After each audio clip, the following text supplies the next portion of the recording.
वक्त शरई दस्तूर पर वाक़ डी चौक पर मौजूद हूँ और यहाँ पर शंघाई ताउन तंजीम के इजलास के सिलसिले में तैयारियाँ मुकम्मल कर ली गई हैं। यहाँ पर इस वक्त डिप्टी वज़ीर आज़म और वज़ीर ख़ारजा इसहाक़ डार का और उनके हमरा वफाकी वज़ीर इत्तलात अता तारड़ का विज़िट जारी है। मुख्तलिफ इंतज़ामात का जायज़ा लिया जा रहा है, जबकि डिप्टी वज़ीर आज़म और वज़ीर ख़ारजा इसहाक़ डार और उनके हमरा अता तारड़ ने PTV से लेकर यहाँ डी चौक तक वाक़ भी की है और इस वाक़ के दौरान मुख्तलिफ इंतज़ामात का जायज़ा भी लिया गया है। अता तारड़ की जानिब से डिप्टी वज़ीर आज़म को मुख्तलिफ उमूर पर ब्रीफ किया गया, सिक्योरिटी के इंतज़ामात कैसे हैं, दीगर यहाँ पर किस तरह के इक़दाम उठाए गए हैं, इन तमाम तर मामूलात पर डिप्टी वज़ीर आज़म इसहाक़ डार को अता तारड़ की जानिब से ब्रीफ किया गया।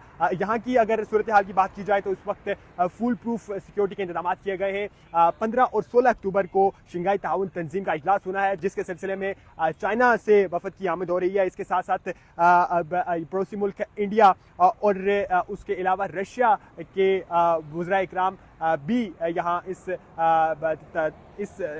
समिट में शिरकत के लिए पहुँच रहे हैं। अगर बात की जाए SCO मेंबर्स की तो इसमें बेलारूस है, चाइना है, इंडिया है, ईरान है, कजाकिस्तान है, किर्गिज़स्तान है, पाकिस्तान है, रशिया है, ताजिकिस्तान है और उज़्बेकिस्तान है। इसी तरह से ऑब्जर्वर ममालिक जो हैं उनकी फहरिस्त में मंगोलिया और अफगानिस्तान शामिल हैं, जबकि इस तरह से डायलॉग पार्टनर्स और गेस्ट अटेंडेंट्स से मिला के ये लगभग 2 दर्जन से ज़ायद के करीब ममालिक बनते हैं। जबकि यहाँ पर होने वाली प्रेस कॉन्फ्रेंस में इसहाक़ डार की जानिब से बताया गया है कि कमोबेश 1000 लोगों को इस समिट के दौरान पाकिस्तान होस्ट करेगा, जबकि इस वक्त जो डी चौक और शरई दस्तूर है उसे मुख्तलिफ बरकी कमकों में लगा कर सजाया गया है, जबकि जो सिक्योरिटी के इंतजाम हैं वो इंतहाई फुल प्रूफ हैं। यहाँ के तमाम जो दाखिली रास्ते हैं वहाँ पर मुख्तलिफ कानून नाफिज करने वाले इदारों के हरकात जो हैं वो लोगों को चेकिंग के बाद अंदर आने की इजाज़त देते हैं। मेरे अकम में आप देख रहे होंगे ये इस वक्त SCO का जो लोगो है वो भी यहाँ डी चौक पर आवेदन किया गया है, जबकि मेरी बाईं जानिब मेरे अकब में